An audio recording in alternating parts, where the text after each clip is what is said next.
Communing with bees, or telling the bees, as it's known in Celtic mythology, has been around for generations. Within this myth or tradition, the bees were thought of as a gateway or a messenger into the spirit world. And so bees were told of major life events, like birth and death or marriage. All of these really big transitions that happen in our lives. In the case of death, the presence of a bee signifies the soul leaving the body. And if bees were not invited to mourn with us, then there would be a penalty to pay. All of the bees would leave, or you'd have a small honey harvest.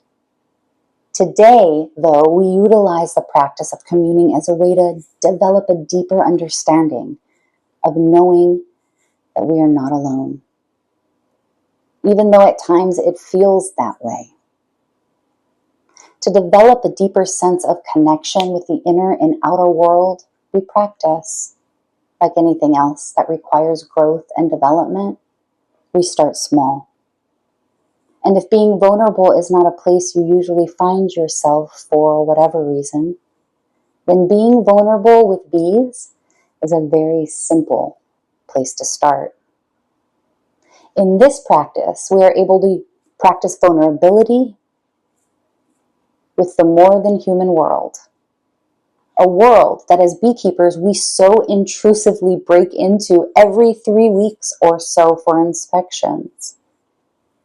And as beekeepers, we know the inner workings of a hive very well. And in this practice, we share the inner workings of ourselves with the bees.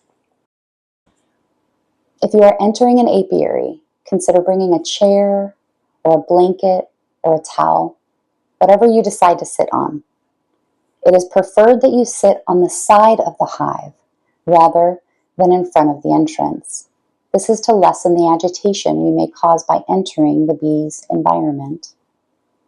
Once settled, begin to breathe, watching the breath move in and out of the body as we become keenly aware of our environment and the movement of the honeybees. When you are ready, begin talking to the bees. This can be audible or silent, but do what is comfortable for you. Simply start by sharing your day. If in the beginning you have nothing to tell, start there. If you notice undesirable thoughts arise, tell the bees.